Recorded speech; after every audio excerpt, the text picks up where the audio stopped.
వాక్యంలోనికి వెళ్దాం. దేవుని నామానికి శుభవందనాలు. ప్రార్థిస్తున్నాను. పరిశుద్ధానికి వందనాలు. ఈ బంగారు పాదాలకు స్తోత్రాలు చెల్లిస్తున్నాను నాయన. నీవు చేసిన ఉపకారములకు మేమేం చెల్లించిన రుణం తీర్చగలం ప్రభువా. అయ్యా తండ్రి నాయన, జీవితాంతము నీ పాదాల దగ్గర పడి ఉండటానికి మా అందరికీ యోగ్యత ఇవ్వు. మా చేతుల్లో లేనివి మీ చేతులతో చేయగలరు బాబు. నీ స్తోత్రం. నీ హస్తం బహు పెద్దది. ఇక్కడ నిలబడి సాక్ష్యం చెప్పిన అందరి జీవితాలు కూడా ఇంకా నాయనా తండ్రి బహుగా దీవించండి. అలాగే సంఘము అనేక సాక్ష్యాలను కలిగి ఉంది. వారందరూ నీకు కృతజ్ఞత కలిగి ఉండాలి. అట్టి స్థితిలో వారికి ఇంకా ఇంకా మేలులు చేస్తూ అనేకమైన అద్భుతమైన సంగతులు, ఆశ్చర్యకరమైన సంగతులు చూచినట్లు వారి ఆయుష్ దినములను కూడా పొడిగించమని ప్రార్థన చేస్తున్నాను. సంవత్సరములనే దయా కిరీటములు వారికిచ్చి సంతృప్తి పరచమని యేసు నామములో అడిగి వేడుకుంటున్నాను పరమ తండ్రి.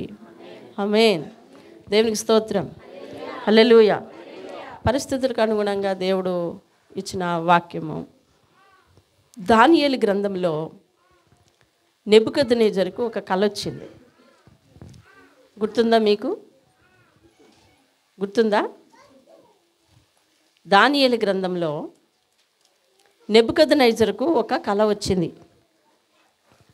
కల వచ్చిన వెంటనే 2వ అధ్యాయం, దానియేలు గ్రంథం 2వ అధ్యాయం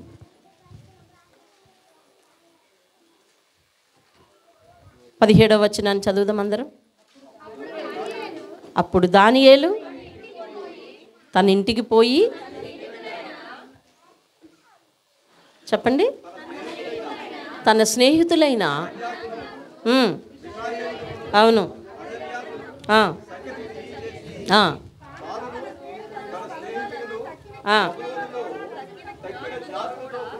నశింపకుండునట్లు ఆ కళ యొక్క మర్మ విషయం పరలోకమందున్న దేవుని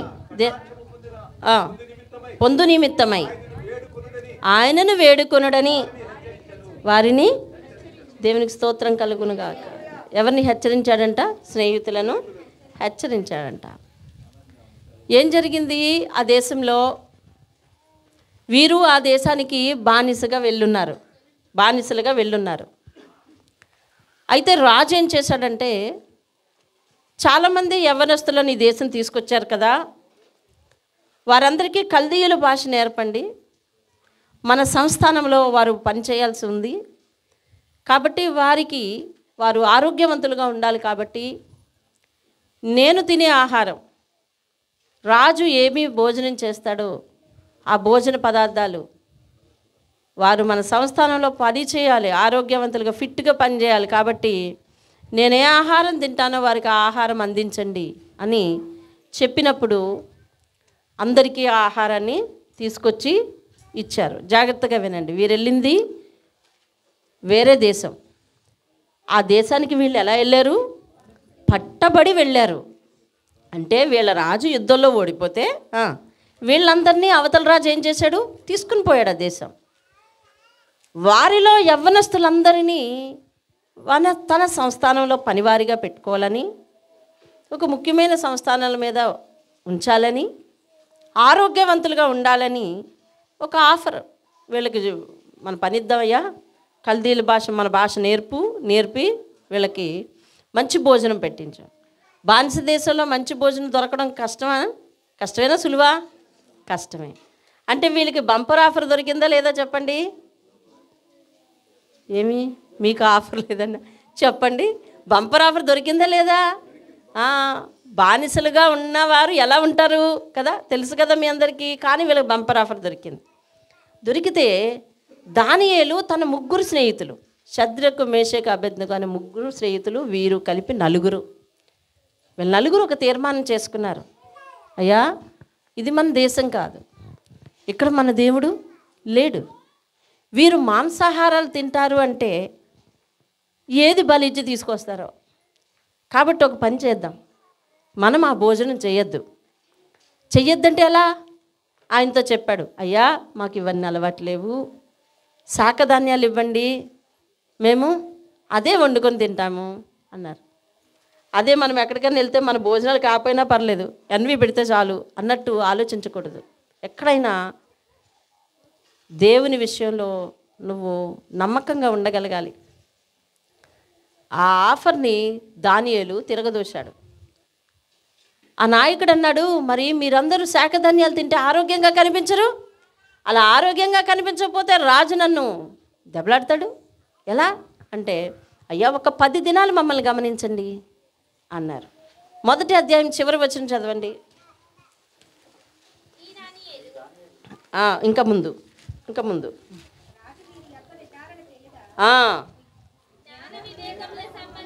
జ్ఞాన వివేకములు సంబంధమైన ప్రతి విషయములోనూ వీరు తన రాజ్యమందంతటను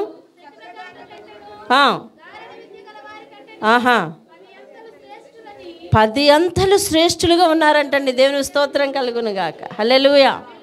20వ వచనం, రాజు వీరి యొద్ద విచారణ చేయగా జ్ఞాన వివేకముల సంబంధమైన ప్రతి విషయంలో వీరు తమ రాజ్యం వారి కంటే కూడా శ్రేష్ఠులుగా 10 అంతలు శ్రేష్ఠులుగా కనిపించారంట. దేవునికి స్తోత్రం కలుగును. ఎన్నింతలు శ్రేష్ఠులుగా కనిపించారు? 10 అంతలు శ్రేష్ఠులుగా కనిపిస్తే ముందు వాళ్ళ నలుగురినే పిలిచాడు. ఈ దేశం వాళ్ళందరికంటే వాళ్ళే బాగున్నారు. ఈ దేశం వాళ్ళందరికంటే జ్ఞానంలో వారిని ఓడించేశారు ఈ నలుగురు కూడా. వింటున్నారా? అక్కడ మెన్షన్ చేశాడు, మీరు గమనించారా? ఈ రాజ్యమందు ఉన్నవారి కంటే అన్నాడా? ఏ రాజ్యము? వారి సొంత రాజ్యంలో ఉన్నవాళ్ళు, మాంత్రికులు, గారడీ విద్య నేర్చిన వారు, అందరూ మంత్రోచ్చారణ చేసేవాళ్ళు అందరూ కూడా ఉన్నారు. వాళ్ళందరికంటే వీళ్ళు ఎలా కనిపించారంటండి? జ్ఞానం విషయంలో కూడా, అందం విషయంలో కాదు, ఆకారం విషయంలో కాదు, జ్ఞానం విషయంలో కూడా 10 అంతలు. వాళ్ళ కోపం వచ్చేసింది. ఎప్పుడు దొరుకుతుందా అదును అని చూస్తూ ఉన్నారు. ఎప్పుడు దొరుకుతుంది అదును అని చూస్తూ ఉన్నారు. ఈ లోపల 2వ అధ్యాయంలో రాజుకి ఒక కల వచ్చింది. వెంటనే ఆ కల భావం తెలియడం కోసం మరి ఊర్లో అందరినీ కూడా, రాజ్యంలో అందరినీ పిలిపించాడు. వింటున్నారా? ఏది వింటున్న వాళ్ళు స్తోత్రం చెప్పండి. అమ్మా, ఇది వినేశారు. అందరినీ పిలిపించి అంటున్నాడు, నాకు రాత్రి ఒక కల వచ్చింది, ఆ కళకి నాకు మీరు భావం చెప్పాలి అని అంటే, నేను చెప్తాను అని అందరు ముందుకు వచ్చేసారు. చెప్పండి అంటాడు. చెప్పండి సార్ అంటాడు వీళ్ళు. మీరు చెప్పండి సార్ కళ అంటే, కళ మర్చిపోయాను. కళ మర్చిపోయారా? వెనక్కి వెళ్ళిపోయారు. కళ మర్చిపోతే ఎలా సార్? కళ మర్చిపోయాను చెప్పాలి మీరంతే, లేకపోతే మీ ఇళ్ళు అన్నీ పెంట కుప్పలు అయిపోతాయి. ఇందులో డౌట్ లేదు. నాకు కళ వచ్చింది, కళ నువ్వే చెప్పాలి, కళ భావం ఏంటో కూడా మీరే చెప్పాలి. నా దేశంలో ఇంతమంది ఉండి నేను మిమ్మల్ని పోషిస్తూ నాకు వచ్చిన కళ చెప్పకపోతే మీరెందుకు నాకు? కాబట్టి మీ ఇళ్ళన్నీ పెంట కుప్పలు అయిపోతాయి, జాగ్రత్త, అందరినీ ఒకేసారి చంపించేస్తాను అన్నారు. ఇదే అదును చూసుకొని అతను కొంత టైం ఇచ్చాడు. ఆ టైంకి ఎవ్వరు కూడా చెప్పలేకపోయారు. ఈ దానియేలును కూడా పిలిపించారు. సరే, వీళ్ళు కొంత సమయం అడిగారు. దానియేలు సమయం అడిగారు. చూడండి, ఆ వాక్యం చూపిస్తాను మీకు. 2వ అధ్యాయం ఎన్నో వచనం చెప్పు? 14వ వచనం. అప్పుడు దానియేలు బబులోనులోని జ్ఞానులందరికీ, ముందు ఆళ్ళ దేశంలో జ్ఞానులందరినీ చంపడానికి ఒక ఆజ్ఞ బయలుదేరింది. జ్ఞానులందరినీ చంపబడవలసి ఉండగా వారు దానియేలును అతని స్నేహితులను ముందు చంపేద్దాం అనుకున్నారు. చూసావా? అసలు ఆజ్ఞ ఎవరికి వచ్చింది? మొత్తము వాళ్ళ రాజ్యంలో జ్ఞానులందరినీ చంపేద్దామని వచ్చింది. ముందు అదే ఆజ్ఞను తీసుకుని ఎవరూ కల చెప్పలేకపోయారు కాబట్టి అదే వేటు వీళ్ళ నలుగురి మీద వేద్దామని వాళ్ళు చూశారు. చూసావా? అర్థమైందా మీకు? అసలు రాజ్యమో రాజ్యంలో వాళ్ళకి ఎందుకు వీళ్ళని చంపాలనుకున్నారన్నది అక్కడ డౌట్. 1వ అధ్యాయంలో దాని సమాధానం ఉంది. ఎందుకని? వాళ్ళ రాజ్యంలో ఉన్న జ్ఞానులందరికంటే జ్ఞాన విషయంలోను వివేకం విషయంలోను 10 అంతలు శ్రేష్ఠులుగా వీళ్ళు ఉన్నారు కాబట్టి. ఎప్పుడు ఉపవాసాలు చేసి శాఖధాన్యాలు తినగా ముందు జాబుకు సెలెక్ట్ అయ్యారని చెప్పి మొదట వీళ్ళందరూ కక్షగట్టి అదును చూసి, ఇప్పుడు ఈ అదును వచ్చింది, ముందు వీళ్ళని చంపాలని అనుకున్నప్పుడు తర్వాత వచనం చదువు. రాజునొద్ద నుండి ఈ ఆజ్ఞ ఇంత త్వరితంగా వచ్చుట ఏమని దానియేలు రాజు యొక్క అధిపతి అయిన ఆర్యోకును అడగగా, ఆర్యోకు జరిగిన సంగతి అంతా దానియేలుకు తెలియచెప్పాను. అప్పుడు దానియేలు రాజసన్నిధికి పోయి స్వప్న భావమును తెలియచేయుటకై తనకు సమయం దయచేయమని రాజును బతిమాలెను. దేవుని స్తోత్రం కలుగును గాక.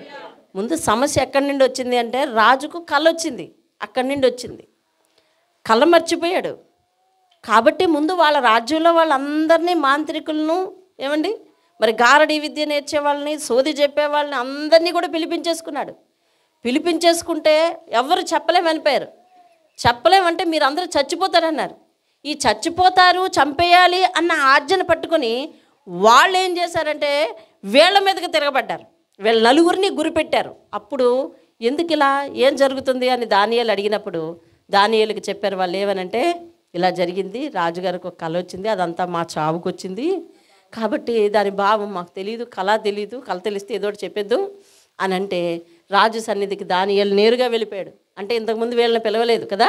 దానియేలు నేరుగా వెళ్ళిపోయి, అయ్యా నాకు కొంచెం సమయం ఇవ్వండి, నేను ఆ కళని చెప్తాను, ఇంతమందిని చంపించద్దు, నాకు కొంచెం సమయం ఇవ్వండి అన్నాడు. దేవుని స్తోత్రం కలుగును. చూసారా ఆత్మీయుని యొక్క లక్షణం. మరణ దండన ఎవరి మీదకి వచ్చింది? వాళ్ళ మీదకి వచ్చింది. ఆ మరణ దండన వాళ్ళు ఎవరి మీద జులిపిద్దామని చూశారు? ఆత్మీయుల మీద జులిపిద్దామని చూశారు. కానీ ఆత్మీయుడు వెళ్ళి రాజు దగ్గర ఏమని మనవి చేస్తున్నాడు? అసలు అందరి మీద మరణదండన ఎత్తేమని మనవి చేస్తున్నాడు. అవునా? అవును. దేవుని స్తోత్రం కలుగున. మన విషయంలో పగ కోరుకున్నా మనం తిరిగి వారి విషయంలో ఏం కోరుకోవాలి చెప్పాలి? మంచి కోరుకోవాలి. దేవునికి స్తోత్రం కలుగునుగా. హల్లెలూయా. లోకం తీరేంటంట తెలుసా? అపకారికి అపకారం చేయాలని అనుకుంటుంది లోకం తీరు. ఎందుకంటే అపకారం చేశాడు, నేను అపకారం చేస్తాను. ఉపకారికి ఉపకారం చేయాలనుకుంటుంది, అది లోకం తీరు. నా మంచి చేశాడు, నేను మంచి చేస్తాను అంటది. ఉపకారికి అపకారం చేయాలని చూస్తుంది, నువ్వు మంచి చేస్తే నేను నీకు చెడు చేస్తాను అనుకుంటుంది. కానీ ఆత్మీయుడు మాత్రం ఏం చేస్తాడో తెలుసా? అపకారికి ఉపకారం చేస్తాడు. రివర్స్లో అది అపకారికి ఉపకారం చేస్తాడు. అందుకనే లోకంలో విశ్వాస ఈత ఎలా ఉండాలి అని అంటే నీటి ప్రవాహానికి ఎదురీత ఉండాలి. దేవునికి స్తోత్రం కలుగు. తిరిగి ప్రేమించగలగాలి. మనల్ని నిందించే వారికి, మనల్ని దూషించే వారికి తిరిగి ప్రేమించగలగాలి. ఏమండి మన మీద ద్వేషం పెంచుకుంటున్న వాళ్ళని తిరిగి పలకరించగలగాలి. ఆత్మీయంగా పలకరించగలగాలి, మొక్కుబడిగా కాదు, ఆత్మీయంగా పలకరించగలగాలి. ఏనాటికైనా వారి మనసు పరివర్తన చెందుతుంది. దానియేలు వారు వెళ్ళి, అయ్యా అందరి మీద మరణదండన అమలు చేదురు కానీ నాకు కొంచెం సమయం ఇవ్వండి అని చెప్పి నేరుగా ఎక్కడికి వచ్చాడు అంటే వాళ్ళ స్నేహితుల దగ్గరికి వచ్చాడు. వచ్చి ఏమని చెప్తున్నాడు? అప్పుడు దానియేలు తన ఇంటికి పోయి తన స్నేహితులైన వారందరికీ దాటేయండి. తానును తన స్నేహితులు 18వ వచనం, తానును తన స్నేహితులను బబులోనులో తక్కిన జ్ఞానులతో కూడా నశింపకుండినట్లు ఆ కళ యొక్క మర్మము విషయములో పరలోకమందున్న దేవుని వలన కటాక్షము పొందు నిమిత్తమై ఆయన్ని వేడుకోండి అని వారిని హెచ్చరించాడు. దేవుని స్తోత్రం కలుగునుగా. అయ్యా ఇలాంటి ఆజ్ఞ బయలుదేరింది, మనందరము కూడా ప్రార్థన చేయాలని చెప్పి ఎవరికి చెప్తున్నాడండి? స్నేహితులకు చెప్తున్నాడు. వాళ్ళందరూ ప్రార్థన చేస్తున్నారు. ప్రార్థన చేస్తే దానియేలుకి దర్శనం ఎప్పుడు వచ్చింది చెప్పాలి మీరు? ఎప్పుడు వచ్చిందండి? ఎప్పుడు వచ్చింది దర్శనం? దర్శనం అంటే ఏంటి? అబ్బా దర్శనం అంటే ఏంటి? దేవుని ధ్యానంలో ఉన్నప్పుడు కలిగేది. నేను ఇందాక చెప్పింది దర్శనం. ఇందాక నేను చెప్పిన 2 ఉదంతాలు ఎప్పుడంటే దర్శనాలు. అవి కళ కాదు.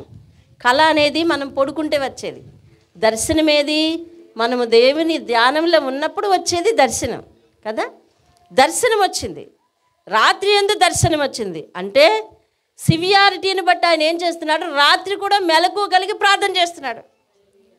అర్థమైందండి? ప్రమాదము ఎక్కువైంది కాబట్టి, ప్రమాదం దగ్గర పడుతుంది కాబట్టి, ఏమండి మరణం దగ్గర పడుతుంది కాబట్టి అతడు ఏం చేశాడు అంటే రాత్రంతా మెలకుగుండి ప్రార్థన చేశాడు. వాళ్ళ స్నేహితులకు కూడా చెప్పాడు ప్రార్థించండి అని. రాత్రి పూట ఎవరికి వచ్చింది దర్శనం అంట? దానియేలుకి దర్శనం వచ్చింది. ఏమని వచ్చింది? దర్శనం వచ్చింది చూడండి. అంతటా రాత్రి యందు దర్శనము చేత ఆ మర్మము దానియేలుకు బయలుపరచబడిన గనుక దానియేలు పరలోకమందున్న దేవుణ్ణి స్తుతించెను. దేవుని స్తోత్రం కలుగునుగాక.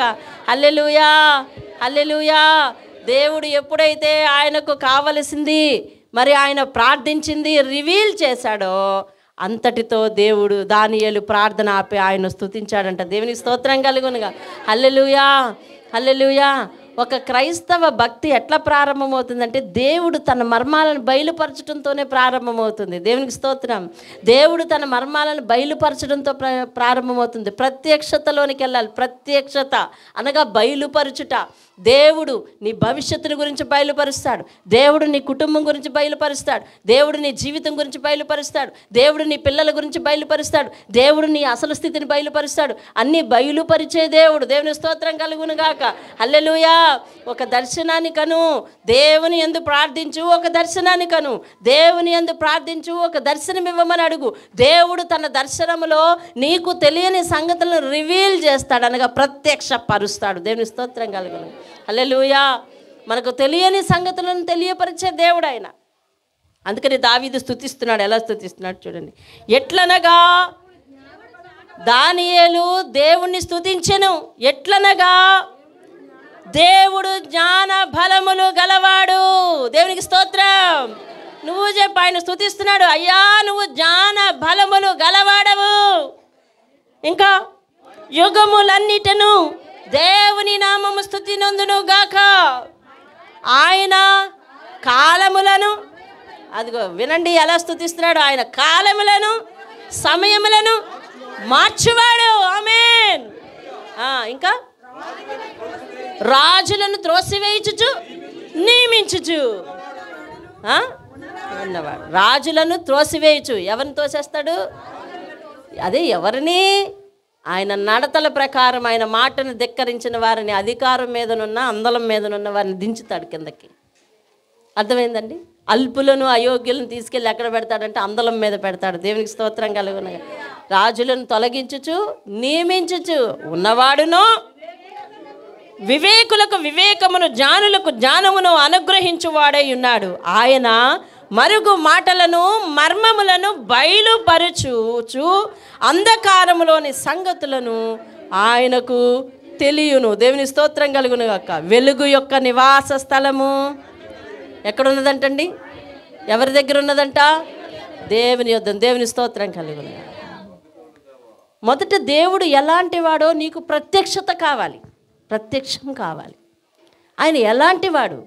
దేవుని దగ్గరికి సంవత్సరాల తరబడి వచ్చిన వాక్యము నిన్ను తాకకపోతే, కీర్తన గ్రంథంలో మనం చదివినాం కదా, వాక్యము నిన్ను దర్శించకపోతే దేవుడు ఎలాంటి వాడో నీకు తెలీదు. దేవుడు ఎలాంటి వాడో నీకు తెలిస్తే అప్పుడు దేవుడిని నువ్వు వంటి పెట్టుకుని ఉంటావు. ఆయన దగ్గర నుంచి తొలగిపోవు, ఆయన దగ్గర నుంచి దూరం అవ్వు, ఆయన విషయంలో నిర్లక్ష్యం వహించవు, ఆయన విషయంలో అశ్రద్ధ వహించవు, ఆయనకు వెన్ను చూపవు, ఆయన మాట పెడచెవిని పెట్టవు. ఆయన ఎలాంటి వాడంట? ఆయన ఎలాంటి వాడంటే జ్ఞానులకు జ్ఞానాన్ని ఇస్తాడట, వివేకులకు వివేకాన్ని ఇస్తాడంట, అలాగునే జ్ఞాన బలము గలవాడంట, యుగ యుగములు స్తుతి పొందేవాడంట, రాజులను త్రోసివేసేవాడంట, మరి రాజులను నియమించేవాడంట. ఏమండి? మరి వెలుగు యొక్క నివాస స్థలం ఎక్కడున్నదంట? ఆయన దగ్గర ఉందంట. దేవుని స్తోత్రం కలుగునుగాక. ఆయన కలిగి ఉన్న వారికి ఈ తలంతులన్నీ ఇచ్చువాడు. హల్లెలూయా. ఎవరికి ఇస్తాడంట? వివేకము ఇస్తాడంట. దేవుడు జ్ఞాన బలములు కలగ చేయవాడంట. సొలొమోను రాజు అయినప్పుడు మొదటి రాజుల గ్రంథము 1వ అధ్యాయం 12వ వచనంలోనూ ఉంటుంది. సొలొమోను రాజు అయిన వెంటనే దేవునికి ప్రార్థన చేస్తాడు. ఏమని ప్రార్థన చేస్తాడంటే, అయ్యా నాకు ఈ జనములను పరిపాలించటానికి నాకు జ్ఞాన వివేకములు కలిగిన హృదయం కావాలి అని ప్రార్థిస్తాడు. అప్పుడు దేవుడు అతనికి ప్రత్యక్షమై ఇలాగ సెలవిస్తాడు. ఏమని? దీర్ఘాయువునైనను ఐశ్వర్యమైన నీ శత్రువుల ప్రాణమైన నువ్వు అడగలేదు కాబట్టి న్యాయములను గ్రహించుటకు వివేకం అనుగ్రహించమని కోరావు కాబట్టి నీవు ఇలాగ అడిగినందున నీ మనవులను అంగీకరించి బుద్ధి వివేకములు గల హృదయము, అదిగోనండి, చాలండి, బుద్ధి వివేకములు గల హృదయము కావాలి అంటే ఎవరిని అడగాలండి మనము? యాకోబు గ్రంథము, యాకోబు రాసిన పత్రిక 1వ అధ్యాయంలో, మీలో ఎవనికైనాను జ్ఞానము కొదువుగా ఉన్న ఎడల అతడు సందేహింపక దేవుణ్ణి అడగాలంట. దేవుని స్తోత్రం. అయ్యా ఈ పనిలో నేనేం చేయాలి, ఈ స్థితిలో నేనేం చేయాలి, అసలు వెళ్ళనా మాననా, చెయ్యినా వద్దా, ఏం చేయాలైనా నాకు జ్ఞానం కొద్దుగా, ఈ సందర్భంలో ఏ నిర్ణయం తీసుకోవాలో నాకు అర్థం కావట్లేదు అని ప్రార్థించాలంట. సొలొమోను అడిగాడు, అతనికి ఇచ్చాడా లేదా? దేవునికి స్తోత్రం చెప్పండి. సొలొమోను అడిగాడు, అతనికి ఇచ్చాడా లేదా? కీర్తనలు 147:5 చూడండి. ఆయన జ్ఞానానికి మితి లేదని ఆ వాక్యం చెప్తుంది. కీర్తనలు 147:5 చదువు. మన ప్రభువు గొప్పవాడు, ఆయన అధిక శక్తి గలవాడు. అదండి, ఆయన కలిగి ఎందుకు అజ్ఞానులుగా ప్రవర్తిస్తాం మనము? ఆయన కలిగి అజ్ఞానం కాకూడదు మనం. ఆయన అడగాల. దేవునికి స్తోత్రం కలుగును. హల్లెలూయా. ఆయన ఏం చేయాలండి? అడగాలి. ఏం అడగాలి? మొదట జ్ఞానం అడగాలి. సొలొమోను రాజైన వెంటనే ఏం అడగలేదంట? ఐశ్వర్యం అడగలేదంట. ఇంకేం అడగలేదంటండి? ఇంకేం అడగలేదంటే శత్రువుల ప్రాణాన్ని అడగలేదట. అయ్యా నేను ఏ రాజ్యం మీదకి వెళ్ళినా నాకు విజయమే రావాలి అడగచ్చు కదా. దేవుడు కనిపించాడు, అడగలేదు. అయ్యా చాలా సంపద మా రాజ్యానికి ఇచ్చేయి అడగలేదు. నేను ఎక్కువ కాలం బ్రతకాలి, నేనే రాజుగా ఉండాలి అడగచ్చు కదా, అడగలేదు. చూసారా, ఆ విషయంలో మనకు జ్ఞానం లేనివాడిగా కనిపిస్తున్నాడు. ఏమడిగాడంటే, నాకు జ్ఞానం ఇవ్వయ్యా వీళ్ళందరినీ ఎలా పరిపాలించాలో. నీ కుటుంబం నిమిత్తం నువ్వు ఆస్తులు పాస్తులు అడగకు. అయ్యా వీళ్ళని ఎలా పెంచాలో ఎలా చేయాలో జ్ఞానం ఇవ్వయ్యా అడుగు. దేవుని స్తోత్రం. నీ సన్నిధిలో ఎలా ఉండాలో, వాళ్ళని ఎలా పెంచాలో నాకు నేర్పయ్యా. నా కుటుంబంలో నేను వీళ్ళని ఎలా పెంచుకోవాలో, ఎలా స్థిరపరచాలో నాకు జ్ఞానం ఇవ్వయ్యా అని కోరండి. దేవునికి స్తోత్రం. సొలొమోనుకి జ్ఞానం ఇచ్చిన దేవుడు, ఆయన జ్ఞాన బలమును కలిగిన దేవుడు. ఆయన జ్ఞానానికి ఏం లేదటండి? మితి లేదు. దేవుణ్ణి కలిగి ఉండి మన జీవితాన్ని అబాసుపాలు చేసుకుంటున్నాము అని అంటే మనం దేవుని మీద ఆధారపడట్లేదంతే. దేవుని మీద ఆధారపడి అడిగితే ఆయన ఇచ్చువాడా ఇవ్వడా? ఇచ్చేవాడు. అది ఎవరికీ సందేహింపగా పక్షపాతం లేకుండా అందరికీ దయచేయవాడని యాకోబు పత్రిక చెప్తుంది. దేవునికి స్తోత్రం. రెండవదిగా ఆయన ఎవరంటండి? కాలములను చెప్పండి. దానియేలు అననే అన్నాడు, స్తుతించాడు. అయితే ఆ దేవుని గురించి ఈరోజు నువ్వు నేను తెలుసుకుందాం. ఆయన ఎలాంటి వాడంట?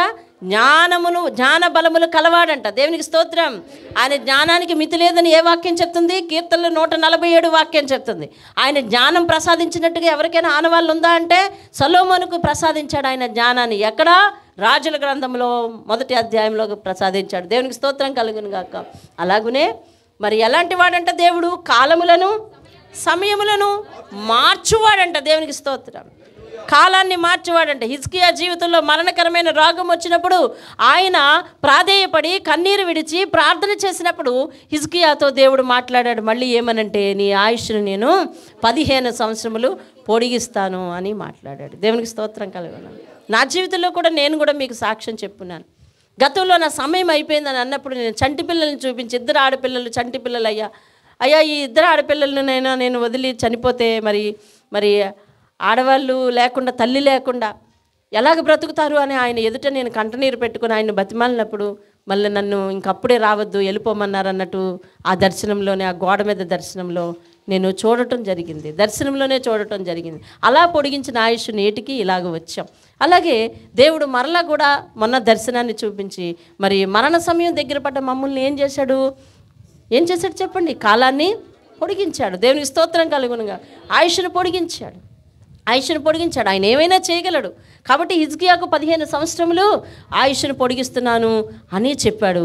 హిజ్కియా అన్నాడు, నేను ఆయుష్ పొడిగింపబడి నీ మందిరానికి వస్తాను అనడానికి ఏంటి ఆనవాలు అని అంటే, మరి ఆహాజు ఎండ గడియారం అంటే ఆ గడియారం పేరు కాదు, కంపెనీ పేరు కాదు, అది ఆహాజు పరిపాలనా కాలంలో నిర్మించిన గడియారం అది.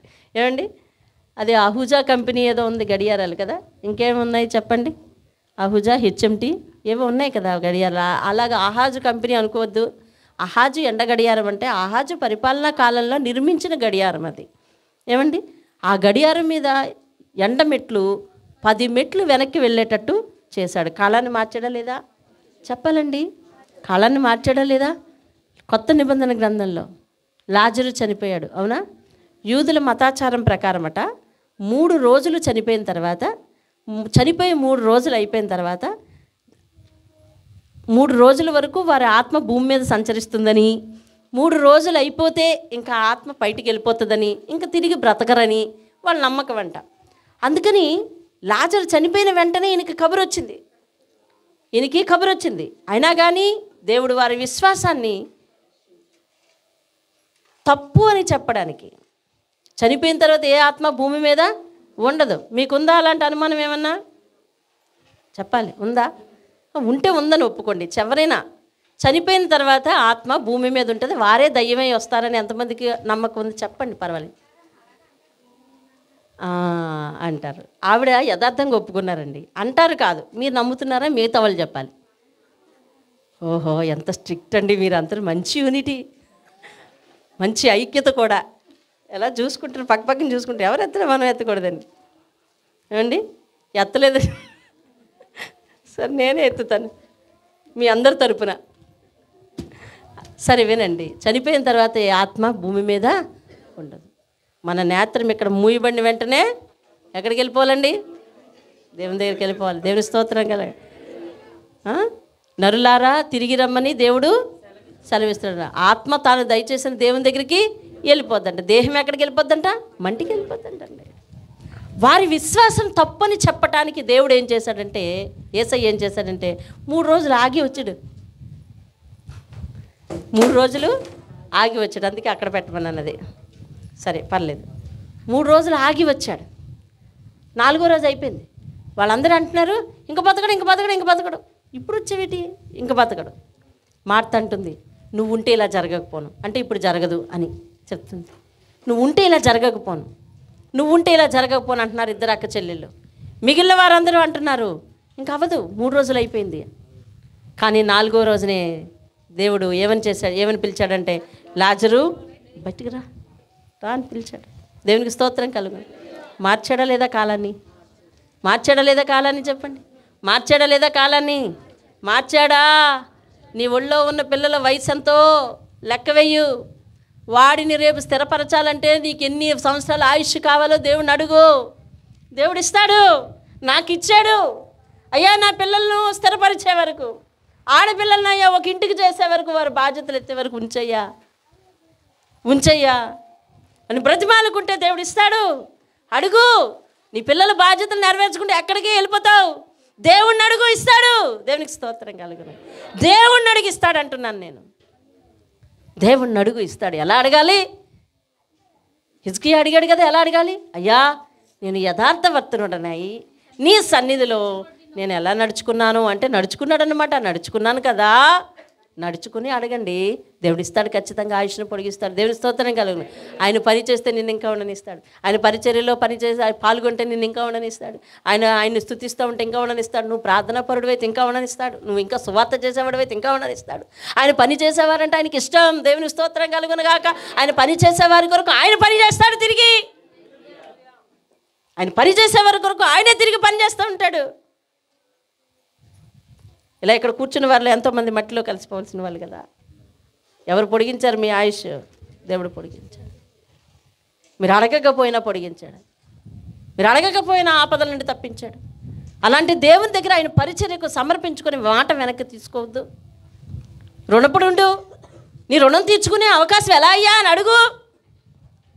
ఎలా తీర్చుకునయ్యా నీ రుణం అని అడుగు. అప్పుడు ఆయన తోవ చూపిస్తాడు. ఆ పని నువ్వు చెయ్యు. అంతేగాని ఎప్పుడో ఏదో వేడి మీద వాడి మీద ఇచ్చిన వాగ్దానాన్ని చేసుకున్న సమర్పణని ఈరోజు మానేసి చేతులు ముడుచుకొని కూర్చోవద్దు. ఇంకా సమర్పణలు చేసుకుని ఆయన దగ్గర సాగిల పడదాం. ఆయన రుణం ఎలా తీరుస్తామండి? ఆయుష్ను పొడిగిస్తాడు. అందుకే ఆయన పిలుపు కూడా, నువ్వు ముందుగా రా దేవుని దగ్గరికి, నీ జీవితంలోనికి రాబోయే ప్రమాదాన్ని నేను తప్పిస్తాను అంటున్నాడు. ముందుగా రా అని దేవుడు పిలుస్తున్నాడు. ఆయన పిలుపుని ఎవరైతే సమ్మతించి వస్తారో వాళ్ళ జీవితాల్లోని దీపాన్ని నిలబెడతాడు దేవుడు. దేవునికి స్తోత్రం కదా. హల్లెలూయా. ఆయన దీపాన్ని నిలబెడతాడు. యథార్థవంతుల్లో ఆయన నడవాలి. అంతేగాని మన గుణగణాలను గుండెల్లో పెట్టుకొని అది పోషించుకొని దాని ప్రకారమే జీవిస్తూ ఉంటానంటే, నాకు తెలిసిన ఒక వ్యక్తి ఉన్నాడు. నేను ఇంచుమించు ఇంటర్మీడియట్ చదివినప్పుడు ఆయన చూశాను. మా ఫ్రెండ్ వాళ్ళ చర్చిలో మరి వాళ్ళకి ఉపవాస మీటింగ్లు అంటే మమ్మల్ని కూడా పిలిచారు. ఆ ఫ్రెండ్తో పాటు నేను కూడా వెళ్ళాను ఉపవాస మీటింగ్లకు. అప్పుడు మేము పాటలు పాడే టీంలో నన్ను కూడా పెట్టారు వాళ్ళతో పాటు. ఆ పాటలన్నీ ఆయన నేర్పిస్తాడన్నమాట. ఆ పాటలు జాగ్రత్తగా విను, పాటలన్నీ ఆయన నేర్పిస్తాడు. ఆయనే రాశాడంట, మా ఫ్రెండ్లు చెప్పారు తర్వాత. ఆయనే రాశాడు ఆ పాటలన్నీ అని. చక్కగా మా అందరికీ ఈరోజు ఉదయం సెలవుల సమయం అది. ఉదయం సాయంత్రము పాటలు నేర్పిస్తూ ఉన్నాడు. ఇంకా మీటింగ్లు 2 రోజులు ఉన్నాయనగా ఈ లోపల మమ్మల్ని సాధన చేయమన్నాడు. మొదటి నుంచి మళ్ళీ పాడండి, మళ్ళీ ఆ తర్వాత వచ్చి నేను మ్యూజిక్ వాయిస్తాను అని చెప్పాడు. ఈ లోపల ఆయన బయటికి వెళ్ళాడు. కాసేపు రాలేదు. ఆ తర్వాత మాకు ఏదో అవసరం వచ్చింది, మేము బయటికి వెళ్ళాం. బయటికి వెళ్తే ఆ చర్చ్ గోడ పక్కనే ఆయన సిగరెట్ కాలుస్తూ కనిపించాడు. ఎంత ద్రోహం కదా. పైగా ఆయనకి దేవుడు ఎలాంటి తలాంతి ఇచ్చాడండి? పాటలు రాసే తలాంతి ఇచ్చాడు. పాటలకు తగ్గట్టు వాయిద్యం వాయించే తలాంతి ఇచ్చాడు. ఏమండి, అంటే ఆ చర్చిలో ఆరాధన ఘనంగా జరుగుతుంది అని అంటే జరగడానికి ఆయన ఎంతో సహాయం చేస్తా ఉన్నాడు. అలాంటి తలాంతి ఇచ్చాడు. అలాంటి తలాంతి ఉన్నవాడు మనసులో దేహంలో ఒక అలవాటును పెట్టుకుని ఉండిపోయాడు. చూసారా? కొన్నాళ్ల తర్వాత ఆయన గురించి నేను వినినప్పుడు ఆయన మరణించాడని నేను విన్నాను. నాకు వివాహం అయిపోయి ఆ తర్వాత పిల్లలు పెరిగిన తర్వాత మళ్ళీ నా ఫ్రెండ్స్ ఎవరైతే ఉన్నారో వాళ్ళల్లో ఒక ఆమె టీచరు, వాళ్ళ అమ్మగారు కూడా ఇక్కడికి ట్రాన్స్ఫర్ అయ్యి వస్తే అప్పుడు అడిగితే ఆమె చెప్పారు ఆయన చనిపోయి ఉన్నాడు అనేసి. కానీ నేనంటాను, అదే వ్యసనం మన దగ్గర ఉన్నా కూడా మనల్ని దేవుడు బ్రతికిస్తున్నాడు. ఎందుకు అని అంటే అంతే, కృపకాలం. ఆయన పొడిగిస్తాడు, కాలాన్ని మారుస్తాడు. నేను ఎంతోమందికి చెప్తున్నాను, ఇదిగో నీ జీవితంలో పలానాది ఉంది, అది విడిచిపెట్టుకొని సమర్పణ చేసుకొని నేను అన్నీ విడిచిపెట్టానని ఒక ఉపవాస ప్రార్థన నిర్వహించుకో. నీ గడపలో అది పెట్టు, నేను వస్తాను అంటున్నాను. చాలామందికి చెప్పాను మీలో. అది ఎందుకంటే దేవుడు బయలుపరిచిన తర్వాత అది మీరు విని తీరాల్సిందే, అంతే. జ్ఞానములను మర్మములను బయలుపరిచి దేవుడు మన దేవుడు. సరే, నీ జీవితం గురించి ఒకటి చెప్పినప్పుడు నువ్వు విని తీరాలి. ఎప్పటికీ కూడా సమర్పించుకోకుండా ఎప్పటికీ కూడా ప్రార్థన నీ ఇంట్లో పడలేదు అని అంటే ఇంకా దాన్ని వదలలేని పరిస్థితి మన జీవితంలో ఉంది. దాన్ని వదలలేని పరిస్థితి మన జీవితంలో ఉంది. వద్దు. పాపము పాము లాంటిది. పాపము మన వాకిట్లో పొంచి ఉండి పగ తీర్చుకుంటుందంట కదా. నీవు సత్క్రియ చేయని ఎడలా నీ వాకిట్లో పాపము పొంచి ఉండును, అది నిన్ను ఏలును అని రాసి ఉంది. అవునా? దాని ఫలం నువ్వు అనుభవించదువు అని ఆదికాండం 4వ అధ్యాయం చెప్తుంది కదా. ఇప్పుడు ఏం చేశాడు దేవుడు? ఎలాంటి వాడని దానియేలు అంటున్నాడు చెప్పండి, మనం ముగిద్దాం. మర్మములను, కాలములను, సమయములను మార్చువాడై ఉండి ఇటువంటి తిరగద్దు. సరిగ్గా కూర్చోండి, అలాగా పిల్లల్ని కూడా కూర్చోబెట్టండి. పెద్దలు అసలు తిరగద్దు. ఏమండి? వాక్యం మధ్యలో వెళ్ళకూడదు, వాక్యం మధ్యలో తిరగకూడదు. ఏమండి? మర్మములను చెప్పండి, ఏమిటంటే కాలములను, సమయములను మార్చువాడై ఉన్నాడు. హిజ్కియాకు ఆయుష్ను మార్చాడు, కాలాన్ని మార్చాడు. ఆయన విషయంలో నమ్ముతాడని సమయాన్నే మార్చేశాడు. లాజరు యొక్క ఆయుష్ను పొడిగించాడు. ఇంకా ఏమని దానియేలు వర్ణించాడు చెప్పండి? రాజుని, అదే దేవుణ్ణి, రాజులను త్రోసివేయచ్చు నియమించుచు ఉన్నవాడు. దేవుని స్తోత్రం కలుగును గాక. హల్లెలూయా. ఇదే అధ్యాయంలో, దానియేలు అధ్యాయంలో గర్విష్ఠుడైన నెబుకద్నెజరుని పదవి మీద నుంచి, రాజు సింహాసనం మీద నుంచి కిందకు తోసి అడవుల్లోనికి పంపించి గడ్డి కనిపిస్తాడు దేవుడు. ఆ ఉదంతాన్ని చూస్తాం. సమూయేలు గ్రంథంలో సౌలును దేవుడు రాజుగా చేస్తే సౌలు దేవుని మాట వెనక తిరగబడుతున్నందుకు దైవాత్మను తన మీద నుంచి తీసివేసి మరొక ఆయనకి ఇచ్చాడు. ఎవరైనా? దావీదుకి దేవుడు ఆ ఆత్మనిచ్చి సౌలు స్థానంలో సౌలును పడగొట్టి దావీదుని ఆ సింహాసనం మీదకి ఎక్కించాడు. దేవుని స్తోత్రం కలుగునుగా. హల్లెలూయా. దావీదు ఆ దేశంలో ఒక మామూలు పనివాని యొక్క సైనికుడి యొక్క కుమారుడు, అంతేనా? అవునా? సైనికుని యొక్క తమ్ముడు, అంతే.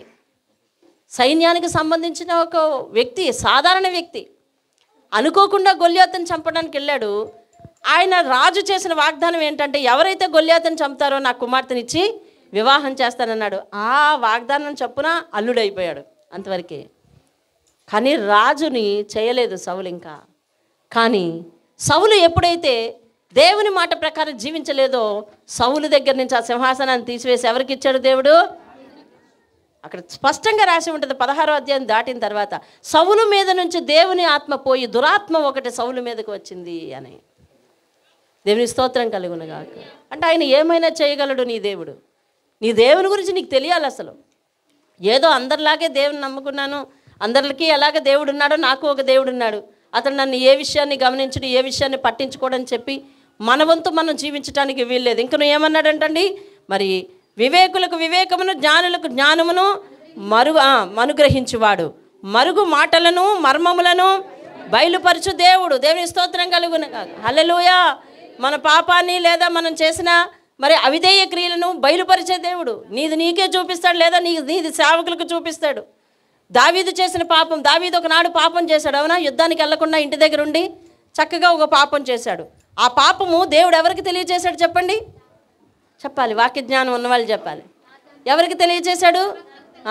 ముందు తను పశ్చాత్తాపడ్డాడు, తర్వాత ప్రవక్తకు తెలియజేశాడు. ప్రవక్త వెళ్ళి దావీదు దగ్గర మాట్లాడుతున్నాడు, అయ్యా ఒక బీదవాడు ఉన్నాడు, అతనికి ఒకటే గొర్రెపిల్ల ఉంది, మరి గొప్పవాడి ఇంటికి చుట్టాలు వస్తే ఈ గొర్రెపిల్లని బలి ఇచ్చాడు, మంచిదేనా అని అంటే, అలా మంచిది కాదు, పేదవాడి దగ్గర గొర్రెపిల్ల తీసుకోవడమా, వాడికి మరణదండని విధించాలి అన్నాడు. అయితే ఆ అన్యాయం చేసిన వాడికి నువ్వే అని చెప్పి నాతాను ప్రవక్త దావీదుతో మాట్లాడతాడు. దేవుని స్తోత్రం కలుగును. నాతాను ప్రవక్తకి ఎలా తెలిసింది? మర్మాలను బయలుపరచు దేవుడు ఉన్నాడు. దేవునికి స్తోత్రం. హల్లెలూయా. అననీయ సప్పీరా భూమి అమ్మి ఇంట్లో డబ్బులు లెక్క పెట్టుకుంటుంటే పేతురికి ఎలా తెలిసింది? అవునా? పేతురికి ఎలా తెలిసింది? సేవకులని పెడచెవిని పెడతాం, వాళ్ళు ఎందుకు పనికిరారు మన దగ్గర అన్నట్టుగా చూస్తుంటాం. కానీ ఆ సేవకుడికి ఎలా తెలిసిందండి? ఎలా తెలిసింది? వారి డబ్బులు లెక్క పెట్టుకుంటున్న సంగతి, దాచిపెట్టిన సంగతి, పరిశుద్ధాత్మను ఎందుకు మోసం చేశారని అన్నారు. అంతేగాని ఆ దైవ సేవకుడు నన్ను ఎందుకు మోసం చేశారని అడగలేదండి. ఎవరిని మోసం చేశారంటండి? పరిశుద్ధాత్మను ఎందుకు మోసం చేశావు అని అడుగుతున్నాడు. చాలాసార్లు మీలో చాలామందికి, అది మీకు నాకు వ్యక్తిగత సంభాషణలు కాబట్టి మీలో చాలామందికి నేను పిలిచి హెచ్చరించిన సంగతులు ఉన్నాయి. అది వద్దు అని చెప్పిన సంగతులు ఉన్నాయి. ఎవరు బయలుపరిచారు? అది దేవుడు బయలుపరుస్తాడు అంతే. దేవుని స్తోత్రం కాదు. మీలో చాలామందిగా మీరు నన్ను చూస్తున్నారు, నేను మిమ్మల్ని చూస్తున్నాను, మీకు నాకు వ్యక్తిగతమైన సంభాషణ ఉంది. ఆ విషయంలో ఎవరు బయలుపరిచారు అంటే దేవుడు బయలుపరుస్తాడు. దేవుని స్తోత్రం కలుగును కాదు. హల్లెలూయా. మరుగు మాటలను మర్మములను తెలియచేయు దేవుడు ఆకాశమందు ఉన్నాడంటండి. నాతాను చేసిన పాపం ఎవరికి తెలియచేశాడు? దావీదు చేసిన పాపం ఎవరికి తెలియచేశాడు? నాతానుకు తెలియచేశాడు. వీళ్ళందరినీ ఇటు కూర్చోబెట్టాల్సిందే. అననీయ సప్పీరా చేసిన పాపం ఎవరికి తెలియచేశాడు? పేతురుకి తెలియచేశాడు. యోధా చేసిన పాపం ఎవరికి తెలిసింది? యేసయ్యకి తెలిసింది. దేవుని స్తోత్రం కలుగు.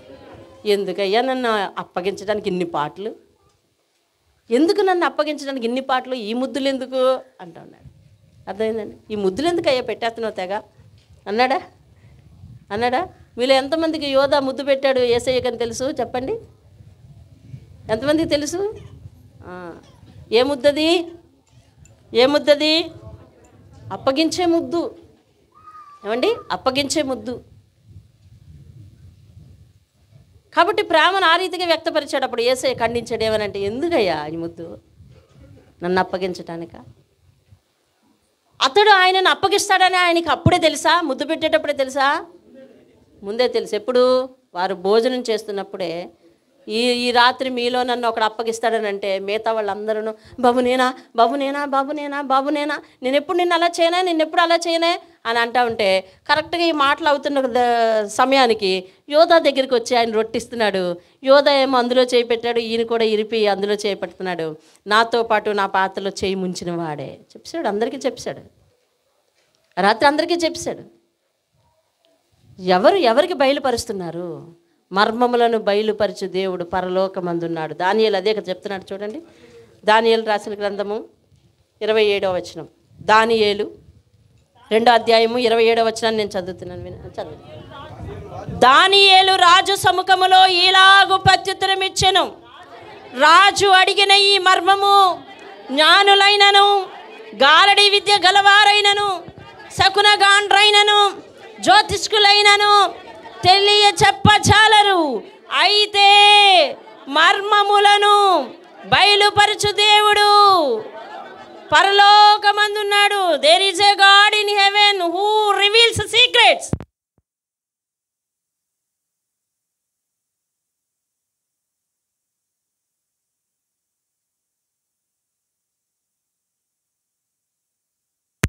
ఒకడున్నాడు. ఎందుకనంటే సముఖానికి వెళ్ళిపోయాడు. రాజు సముఖానికి వెళ్ళిపోయాడు. అయ్యా నీ దర్శనాన్ని నేను విడమర్చి చెప్తాను. నీకు ఏ కాలం వచ్చిందో నేను చెప్పేస్తాను అని అంటే ఇప్పుడు రాజు ఎవరికి చప్పట్లు కొడతాడు? దానియేలుకి చప్పట్లు కొడతాడు. అందుకని ముందుగానే చెప్పేస్తున్నాడు, అయ్యా మీ విషయము, మీరు అడిగిన విషయము ఎవరు చెప్పజాలరు, ఎవరికి సాధ్యం కాదు.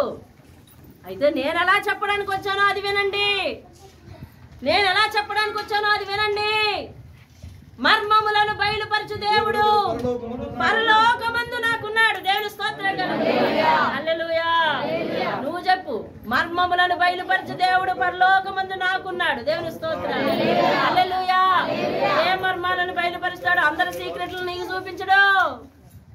అర్థమైందా? అయ్యా నేను ఒక వ్యక్తి గురించి తెలుసుకోవాలనుకుంటున్నాను, అతను నాకు ఏ విషయం చెప్పట్లేదు, కాబట్టి ఆయన గురించి సీక్రెట్ నాకు చూపించాలంటే చూపించడు.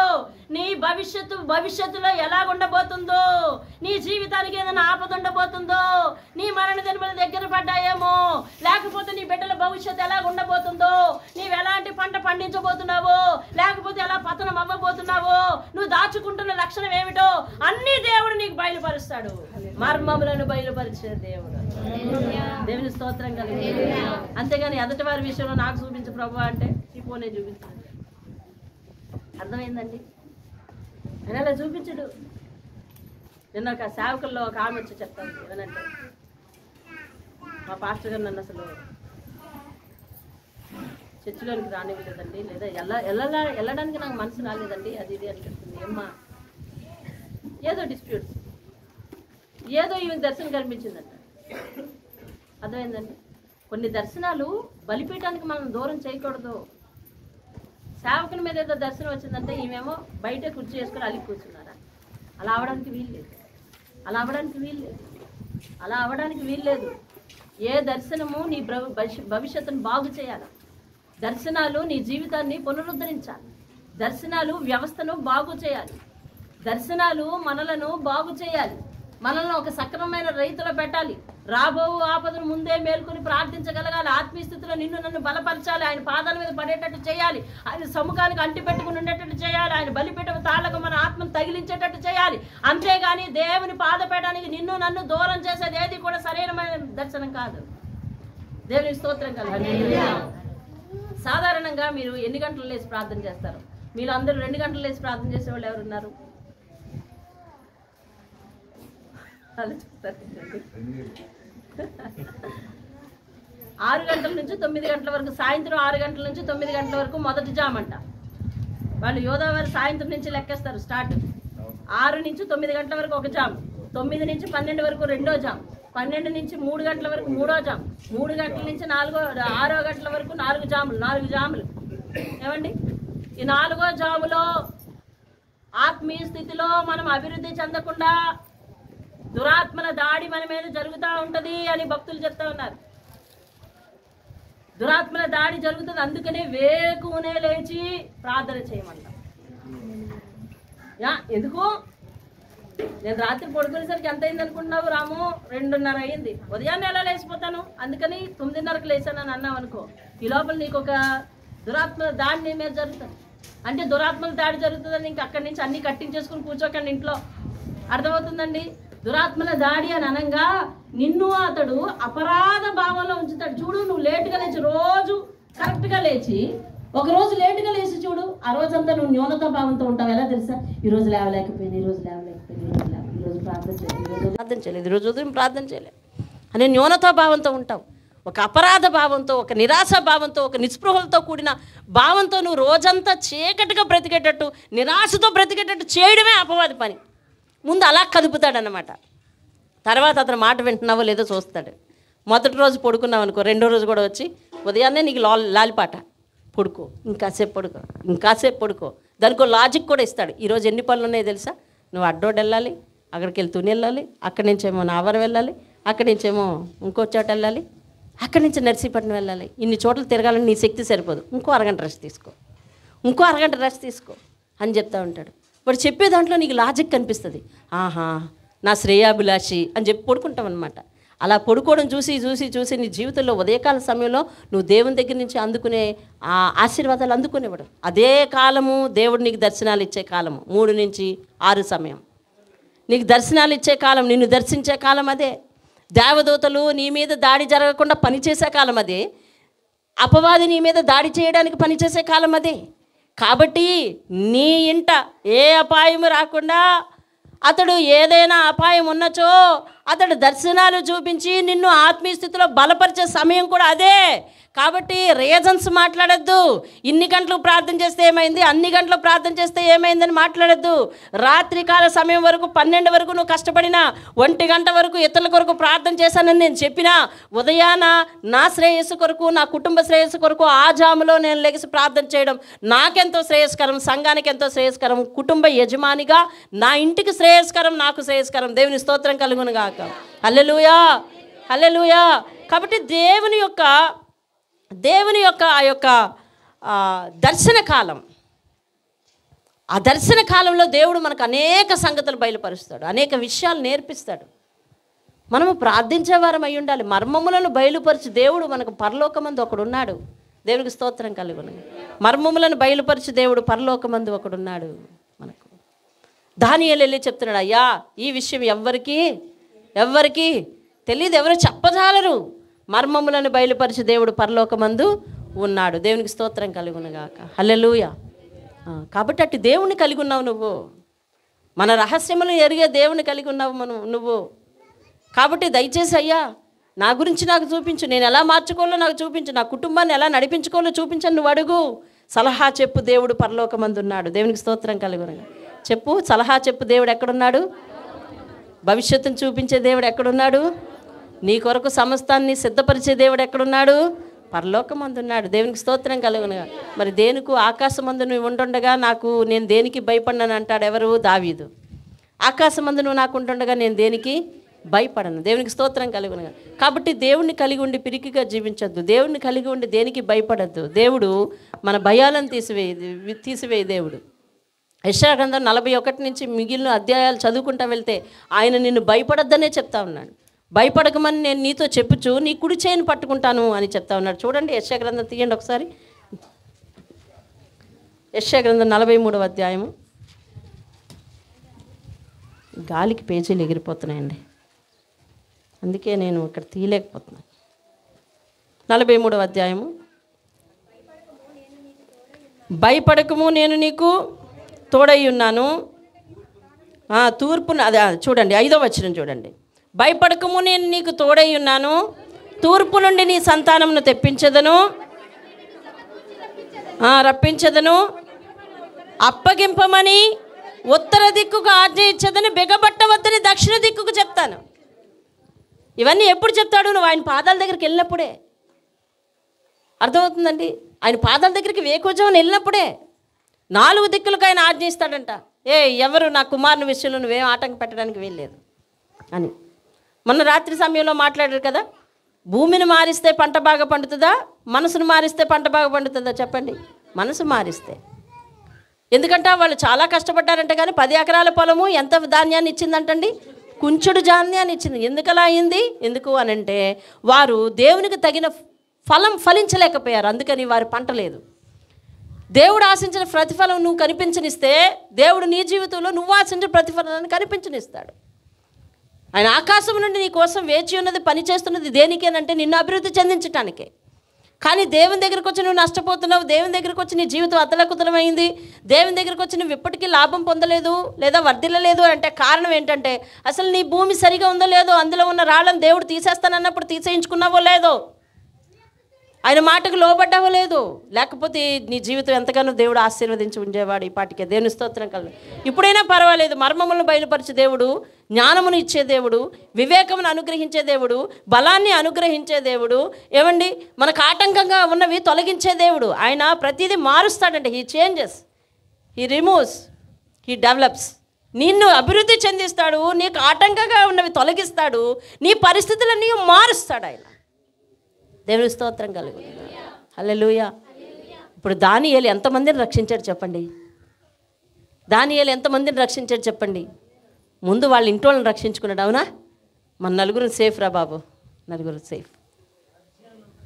రాజ్యంలో ఉన్న జ్ఞానులందరినీ, మళ్ళీ రాజ్యానికి జ్ఞానులు ఎలాంటి వాళ్ళండి? వెన్నుముక్క కదా, అవునా కదా? చెప్పండి. ఒక జ్ఞానం కలిగిన వాడు ఎంతో వెన్నుముక్క. జ్ఞానులందరినీ కూడా వీళ్ళు రక్షించారు. అంటే నీవు చూపించిన ఆత్మీయ జీవితం నీ కుటుంబానికి ఎంతో మేలుకరం, నీ చుట్టుప్రక్కల ఉన్న వాళ్ళకి కూడా మేలుకరం. అసలు మన ఆత్మీయ జీవితం, మన ప్రార్థనా జీవితం మనకే ప్రయోజనకరంగా లేకపోతే చుట్టుప్రక్కల వాళ్ళని మనం ఎలా రక్షిస్తాం? వినండి, ఒక క్రైస్తవుడిగా చుట్టుప్రక్కల వారి రక్షణ భారము, బాధ్యత నీ మీద ఉంది. నేను అక్కడ నివసిస్తున్నాను నా మట్టుకే అని నువ్వు అనుకోవద్దు. నీ చుట్టూ ఉన్నవారి యొక్క రక్షణ బాధ్యత, నీ చుట్టూ ఉన్నవారి యొక్క పరిస్థితులు మార్చే బాధ్యత అన్నీ నీ మీద ఉంది. నా మట్టుకు నేను జీవించే జీవితం కాదు ఇది. దేవుడు ప్రతిదీ కూడా మనకేం చేస్తాడంటే ప్రత్యక్షపరుస్తాడట. దేవునికి స్తోత్రం కలుగును.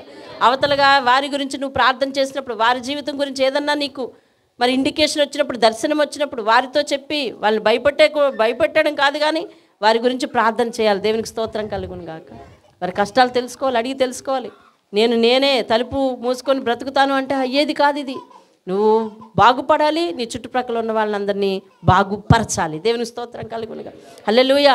ఇప్పుడు దానియేలు దేవుని సముఖం ముందుకెళ్ళి ఒప్పుకుంటున్నాడు, అయ్యా రాజు అడిగిన ఈ ప్రశ్నకు మరి నీ దేశంలో మరి ఎవరు కూడా, భూమి మీద ఎవరు కూడా సమాధానం చెప్పడానికి సమర్థులు కారయ్యా. పరలోకమందు ఈ మర్మములను బయలుపరిచి దేవుడొకడు పరలోకమందున్నాడు. రాబోయే దినముల్లో నీ జీవితం ఎలా ఉండబోతుందో, రాజ్యం పరిస్థితులు ఎలా ఉండబోతున్నాయో అతడు నీకు చూపించాడని ఇక అక్కడి నుంచి దర్శనము, దాని భావము చెప్తా ఉంటాడు దానియేలు. దేవుని స్తోత్రం కలుగు. ముఖ్యంగా దేవుడు నీతో మాట్లాడుతున్నది, దానియేలు తన స్నేహితులు చేసిన ప్రార్థన ముందు ఎవరిని రక్షించింది? వారిని రక్షించింది. దేవునికి స్తోత్రం కదా. ఆ తరువాత ఎవరిని రక్షించింది? ఆ దేశంలో జ్ఞానులను రక్షించింది. దేవునికి స్తోత్రం. అంటే నీవు చేసిన భక్తి ఎవరికి మేలు? మొదట నీకు మేలు, తర్వాత ఎవరికి మేలు? చుట్టుప్రక్కల వారికి మేలు. నీవు చేసిన భక్తి నీకు మేలు, నీ కుటుంబానికి మేలు, నీకు మేలు, నీ వంశానికి మేలు, నీకు మేలు, నీ భవిష్యత్తుకు మేలు, ఈ రోజుకు మేలు, రేపటికి మేలు, భవిష్యత్తుకు మేలు. అంత మేలైన భక్తిని, మేలైన ప్రార్థనను మనం చేయలేకపోతే, వారి జీవితంలోనికి ఒక ఆపద వచ్చినట్టున వాళ్ళు ఎక్కడికి పోయారండి? ప్రార్థనకి పోయారు. అంతేనా చెప్పాలి. ప్రార్థనకి వెళ్ళిపోయారు. వాళ్ళ జీవితంలో ఒక ఆటంకం వచ్చింది, ఒక ప్రమాదం వచ్చింది, మరణం అయిపోయే పరిస్థితి వచ్చింది.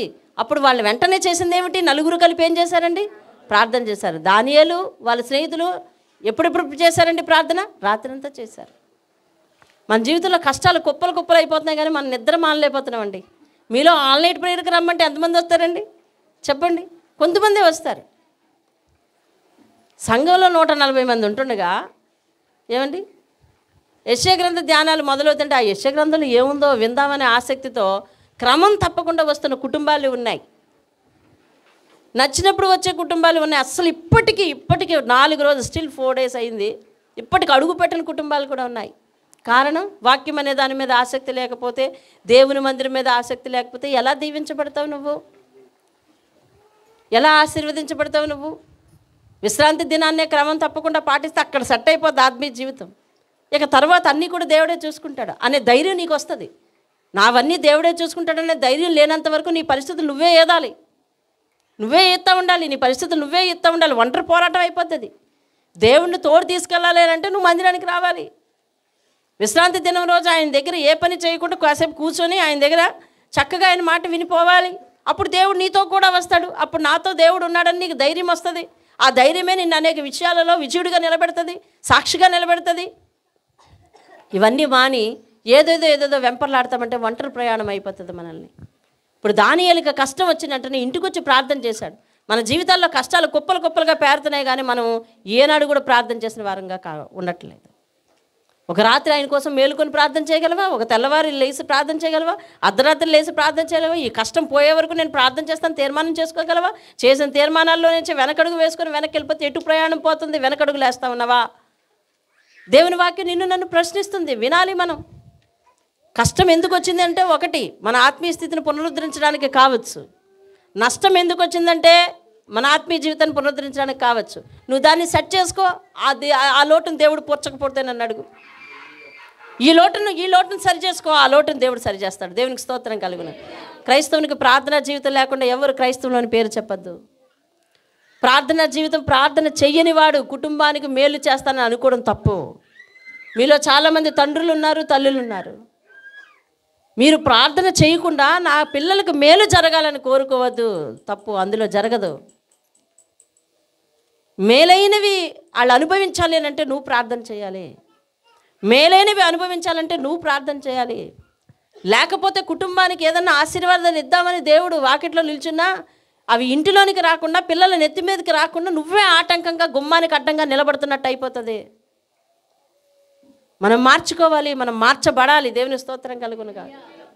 ఆయన ఏం చేస్తున్నాడంటండి, భూమిని దర్శించి దానిని నీళ్లతో తడిపి ఆ తరువాత దాన్ని బాగు చేసి అప్పుడు ఏం చేస్తున్నాడంట, ధాన్యములు ఇస్తున్నాడంట. ఆ తరువాత ఆయుష్ను పొడిగిస్తున్నాడంట. అవును, నీకు ఆహారం ఎక్కడిది, లేకపోతే పోషణ ఎక్కడిది, లేకపోతే ఈ నష్టాలన్నీ ఎలా పూడ్చబడాలి అని అంటే దేవుని దగ్గర బలం కలిగి ప్రార్థిస్తేనే పూడ్చగలమండి.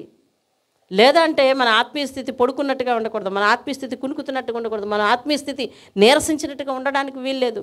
నీ బిడ్డలు ఫలించాలంటే ప్రార్థన చేయి, నీ బిడ్డలు అత్యున్నతమైన స్థానంలో ఉండాలంటే ప్రార్థన చేయి, నీ బిడ్డలు అభివృద్ధిలో ఉండాలంటే ప్రార్థన చేయి, నీ మనస్సు ప్రశాంతంగా ఉండాలంటే ప్రార్థన చేయి. దేవుణ్ణి అడుగు, ఏది కావాలో అది అడుగు. అప్పుడు దేవుడు పరలోకము నుండి వాటిని సమగ్రంగా నీకు అనుగ్రహించేవాడై ఉన్నాడు. దేవునికి స్తోత్రం. హల్లెలూయా, హల్లెలూయా. మోకరించండి, ప్రార్థన చేద్దాం.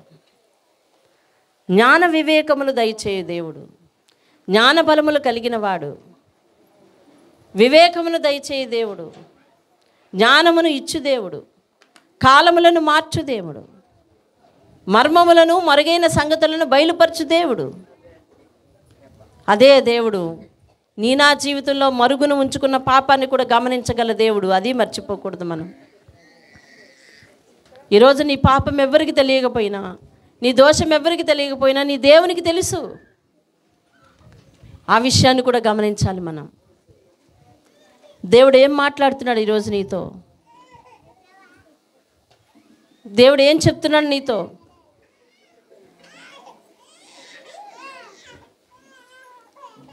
వెలుగు యొక్క నివాస స్థలం నా దగ్గర ఉంది, నా దగ్గర సమస్తమును ఉన్నాయి.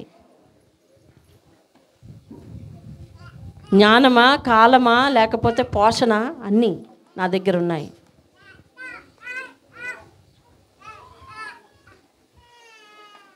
ప్రార్థనలో కూర్చోమా.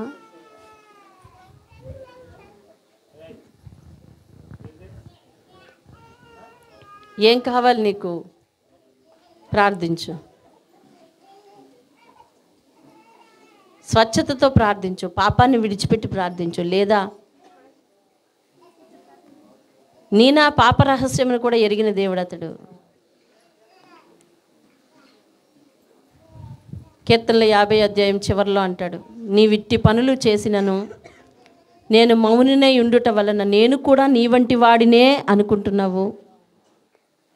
ఒక దినము వస్తుంది, ఆ రోజు నీవు చేసిన పనులన్నీ నీ ఎదుట వరుసగా ఉంచి నిన్ను గద్దించెదను అంటాడు. చూచుచున్న దేవుడు, నీ ప్రతిక్రియను చూసే దేవుడు. అయితే నీ ప్రార్థన వినే దేవుడు. ధైర్యం తెచ్చుకో. నీ యథార్థతను చూసే దేవుడు. ధైర్యం తెచ్చుకో. నీ న్యాయమైన స్థితిని చూసే దేవుడు. ధైర్యం తెచ్చుకో. నువ్వు దేవునికి లోబడుతున్న స్థితిని చూసే దేవుడు. ధైర్యం తెచ్చుకో.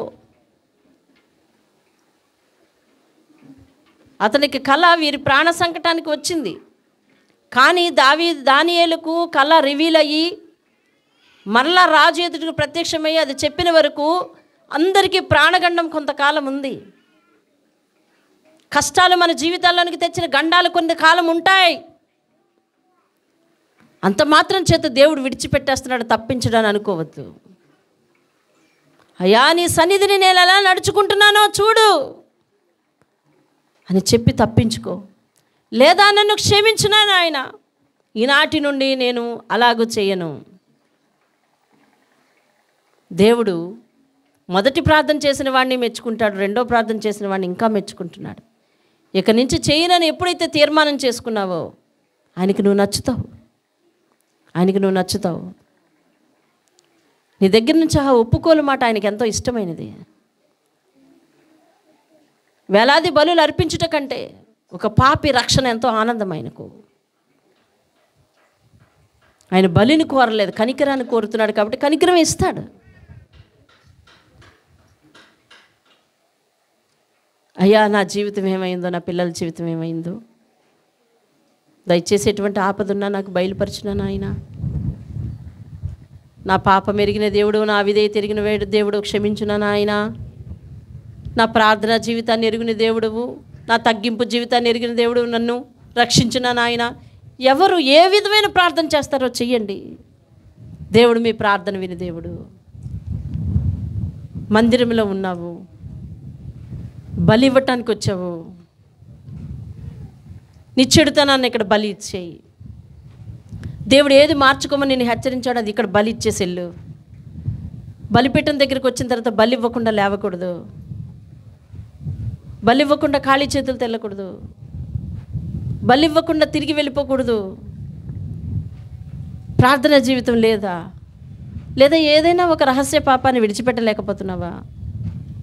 ఒక రహస్యమైన అలవాటుని విడిచిపెట్టలేకపోతున్నావా?